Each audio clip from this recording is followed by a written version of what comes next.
Hello दोस्तों, नमस्कार। बहुत बहुत स्वागत है आपका एजुकेशन कीड़ा के डेली करंट अफेयर के वीडियो में।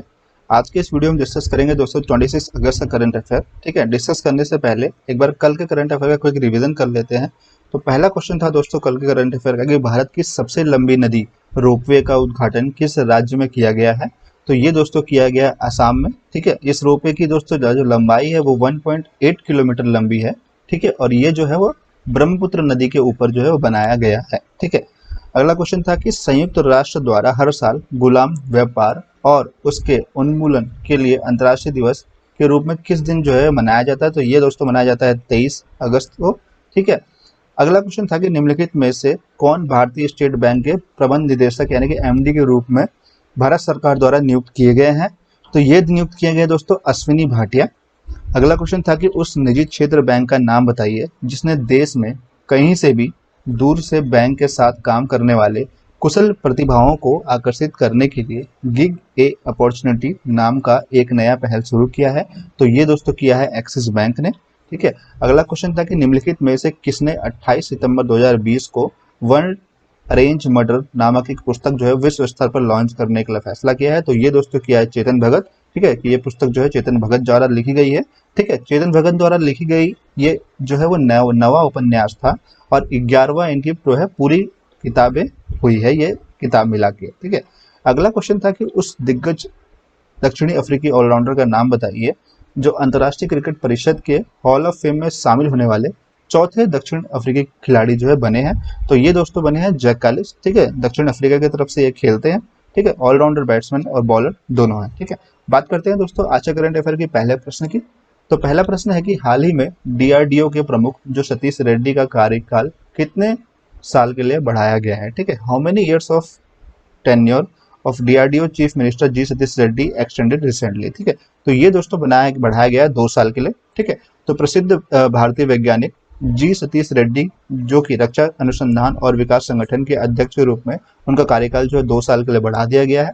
ठीक है, उन्हें 2 साल के लिए अगर 2018 में से इस पद से नियुक्त किया गया था। ठीक है, कैबिनेट की नियुक्ति समिति ने डीआरडीओ के अध्यक्ष के रूप में रेड्डी के कार्यकाल का विस्तार और रक्षा अनुसंधान एवं विकास विभाग यानी कि डीआरडी के सचिव के रूप में 26 अगस्त से आगे की अवधि के लिए मंजूरी दे दी है। ठीक है, बात करते हैं दोस्तों कुछ उपयोगी नोट्स की। तो डीआरडीओ का जो मुख्यालय है वो नई दिल्ली में है और डीआरडीओ की स्थापना जो हुई थी 1998 में। ठीक है, अगला क्वेश्चन है दोस्तों कि भारतीय वायुसेना द्वारा शुरू किए गए मोबाइल ऐप का नाम बताइए जो भारतीय वायुसेना में शामिल होने के लिए इच्छुक उम्मीदवारों को कैरियर से संबंधित विवरण जो है प्रदान जिसका काम जो है करना है। ठीक है, क्या काम है? इच्छुक उम्मीदवारों को कैरियर से संबंधित विवरण प्रदान करना है। ठीक है, तो ये दोस्तों ये जो एप्लीकेशन लॉन्च हुआ है इसका नाम माई एएफ है। ठीक है, डिटेल्स देख लेते हैं इसकी पहले। तो वायुसेना प्रमुख राकेश कुमार सिंह ठीक है भदौरिया ने भारतीय वायुसेना आईएएफ में शामिल होने के लिए इच्छुक उम्मीदवारों को कैरियर से संबंधित जानकारी और विवरण प्रदान करने के लिए माई एएफ नाम से एक मोबाइल एप्लीकेशन जो है वो लॉन्च किया है। ठीक है, डिजिटल इंडिया पहल के एक भाग के रूप में ये जो है लॉन्च किए गए ऐप को centre for development of advance computing यानी कि सीडीएसी के सहयोग से विकसित किया गया है। ठीक है, ऐप जो वो एकल डिजिटल प्लेटफॉर्म के रूप में कार्य करता है जहां उपयोगकर्ता भारतीय वायुसेना में अधिकारियों और उन एयरमैन दोनों के लिए चयन प्रक्रिया, प्रशिक्षण, पाठ्यक्रम, वेतन और भर्ती आदि का विवरण जो है पा सकते हैं। ठीक है, तो बेसिकली दोस्तों ये ऐप इसलिए लॉन्च किया गया है उन लोगों के लिए जो इंडियन एयरफोर्स को ज्वाइन करना चाहते हैं। तो उनके लिए पर्टिकुलर पोस्ट और उसकी सैलरी से रिलेटेड क्या क्या चीज़ें जो जो जानकारी महत्वपूर्ण है वो सारी जानकारी प्राप्त करने के लिए ये ऐप जो है वो लॉन्च किया गया है। बात करते हैं कुछ उपयोगी नोट्स की।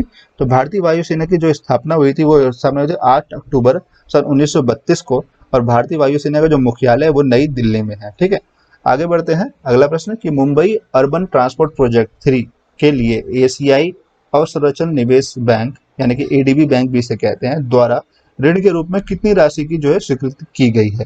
ठीक है, तो जो एडीबी बैंक है वो मुंबई अर्बन ट्रांसपोर्ट प्रोजेक्ट के लिए $500 मिलियन का जो है लोन दे रहा है। डिटेल्स देख लेते हैं इसकी। तो भारतीय सरकार, महाराष्ट्र सरकार, मुंबई रेलवे विकास निगम और एशियन इंफ्रास्ट्रक्चर इन्वेस्टमेंट बैंक यानी कि एआईआईबी ने $500 मिलियन के लिए मुंबई शहरी परिवहन परियोजना 3 के लिए ऋण समझौता पर हस्ताक्षर किया है।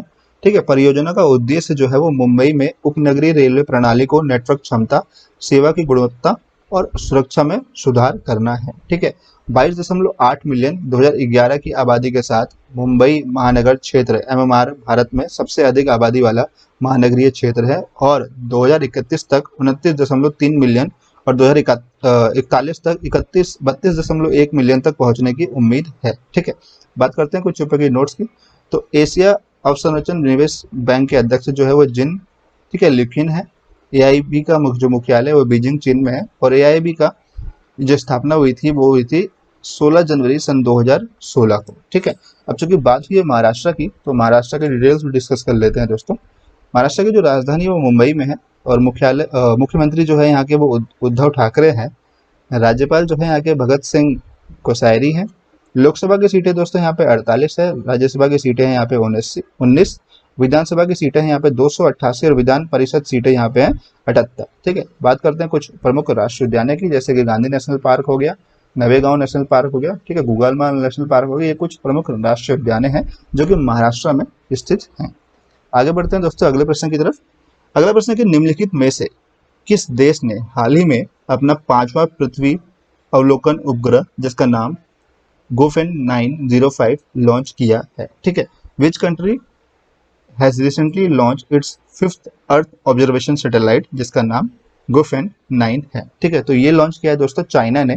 ठीक है, डिटेल्स देख लेते हैं।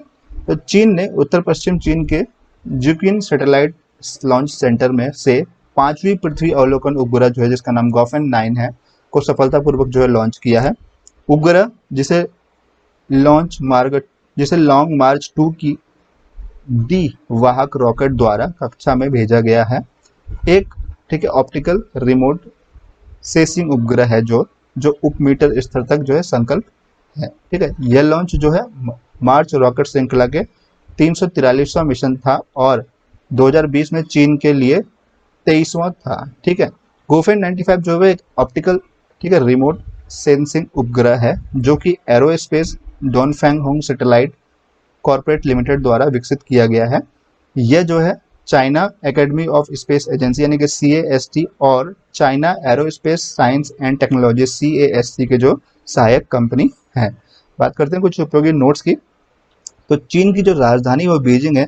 चीन की मुद्रा जो है वो है रेनी बिनबी और चीन की राष्ट्रपति का नाम है सी जिनपिंग। ठीक है, अगला क्वेश्चन है दोस्तों कि उपभोक्ता वस्तुओं की एक श्रृंखला को पेश करने के लिए देश के असमान बिक्री के क्षेत्र में एक साथ लाने के लिए टाटा समूह द्वारा लॉन्च किए गए ऐप का नाम बताइए। ठीक है, name the app launch by the Tata group to bring together country disparate sales sector to offer a range consumer goods. ठीक है, तो ये ऐप जो लॉन्च हुआ है ये सुपर ऐप नाम है इसका। ठीक है, तो ये ऐप लॉन्च क्यों हुआ है देख लेते हैं। टाटा समूह उपभोक्ता वस्तुओं की एक श्रृंखला की पेशकश करने के लिए और देश के असमान बिक्री क्षेत्र के एक साथ लाने के लिए सुपर ऐप नाम का जो एक ऐप लॉन्च किया गया है। यह ऐप जो है वो रिलायंस इंडस्ट्री जैसे क्षेत्र के दिग्गजों और अमेजन जैसे वैश्विक दिग्गजों के साथ जो है प्रतिस्पर्धा जो है करेगा। ऐप जो है वो खाद्य और किराना, ऑर्डरिंग, फैशन और जीवन शैली, उपभोक्ता, इलेक्ट्रॉनिक्स और उपभोक्ता टिकाऊ वस्तुओं, बीमा और वित्तीय सेवाओं, शिक्षा, स्वास्थ्य सेवा और बिल भुगतान को पेशकश करेगा। ठीक है, तो इस ऐप में ये सारी फैसिलिटी अवेलेबल रहेगी। ठीक है, बात करते हैं कुछ उपयोगी नोट्स की। तो टाटा समूह के जो अध्यक्ष है वो है नटराजन चंद्रशेखरन और टाटा ग्रुप का जो मुख्यालय है वो है मुंबई महाराष्ट्र में। ठीक है, अगला क्वेश्चन है निम्नलिखित में से किस ऑस्ट्रेलियाई ऑलराउंडर ने क्रिकेट के सभी फॉर्मेटों से सेवानिवृत्ति यानी कि रिटायरमेंट की घोषणा कर दी है? ठीक है, who among the following Australian allrounder cricketer has announced his retirement for all form of professional cricket? ठीक है, तो ये दोस्तों किया है कैमरॉन वाइट ने। ठीक है, तो कैमरॉन वाइट ने तीनों फॉर्मेट से रिटायर होने का फैसला किया है। ऑस्ट्रेलियाई ऑलराउंडर कैमरॉन वाइट ने पेशेवर क्रिकेट के सभी प्रारूपों से संन्यास लेने की घोषणा की है। उन्होंने 4 टेस्ट मैच में, ठीक है, 4 टेस्ट मैच खेले हैं और 91 ODI और 47 T20 ऑस्ट्रेलिया की तरफ से खेला है। ठीक है, उन्होंने 7 अंतर्राष्ट्रीय खेलों में ऑस्ट्रेलियाई सीमित ओवरों की टीम का भी नेतृत्व किया है। उन्होंने टेस्ट में 146 रन, वनडे में 2072 रन और T20 में 994 रन का बनाया है। ठीक है। कैमरन वाइट घरेलू क्रिकेट में एक शानदार रन बनाने वाले खिलाड़ी रहे हैं। उन्होंने 177 मैचों में 39.91 यानी कि 39.91 औसत के साथ 10,537 रन के साथ प्रथम रन जो है बनाया है। ठीक है। अगला क्वेश्चन है दोस्तों कि किस टीम ने UEFA चैंपियंस लीग 2020 का खिताब जीता है। ठीक है। Which team has lifted the UEFA champions league 2019-2020 title. ठीक है। तो ये दोस्तों किया है बेन मोरिस ने। ठीक है। यानी कि ऑप्शन सी जो हमारा सही आंसर है। ठीक है। तो जर्मनी पेशवर स्पोर्ट्स क्लब, ठीक है, बायरन, ठीक है, म्यूनिक ने पेरिस सेंट जर्मन को 1-0 से हराकर UEFA चैंपियनशिप जो है वो 2019-2020 का खिताब जीत लिया है। ठीक है। फाइनल पुर्तगाल के लिस्बन में खेला गया था। ठीक है। बायरन जो है वो पहले यूरोपीय कप जीतने वाला बन गया है। ठीक है। जिन्होंने टूर्नामेंट के दौरान अपने सभी मैच जो है जीते हैं। ठीक है। मतलब इस टूर्नामेंट में खेले हुए सारे मैच जीत करके बायरन म्यूनिख ने फाइनल भी जीत लिया है। ठीक है। UEFA championship 2020। ठीक है। बायरन म्यूनिख के लिए ये जो है छठा यूरोपीय चैंपियनशिप लीग खिताब है। ठीक है दोस्तों। अगला क्वेश्चन है कि सोफिया पोप्वे 2020 महिला ब्रिटिश गोल्फ ओपन जीता वह किस देश से है। ठीक है। सोफिया पोप्वे 2020 महिला ब्रिटिश गोल्फ जो जीता है उन्होंने, वो किस देश से है दोस्तों। तो वो है, माफ कीजिएगा दोस्तों, वो है जर्मनी से। ठीक है। तो जर्मन प्लेयर है दोस्तों। ठीक है। तो जर्मनी गोल्फ प्लेयर जो है सोफिया पोप्वे ने स्कॉटलैंड के रॉयल ट्रॉन में 2 स्ट्रोक में थाईलैंड की जैस्मिन सुवानपुरा को हराकर महिला ब्रिटिश ओपन 2020 का खिताब जो जीता है। 2020 AIG महिला ओपन के रूप में वह इन्हें जो है पुनः प्राप्त किया गया है। ठीक है। तो LPGA टूर का प्रमुख खिताब जीतने वाली सोफिया अब जर्मनी की पहली महिलाएं बन गई हैं। ठीक है दोस्तों। आज की इस वीडियो में दोस्तों बस इतना ही। वीडियो पसंद आई हो दोस्तों तो लाइक जरूर करिएगा। ठीक है। वीडियो को शेयर करना मत भूलिएगा। सबसे बड़ी दोस्तों चैनल को सब्सक्राइब करना मत भूलिएगा ताकि आपको ऐसी वीडियो हर दिन मिल सके। मिलते हैं आपसे दोस्तों कल के वीडियो में। तब तक नमस्कार, धन्यवाद, जय हिंद, जय भारत।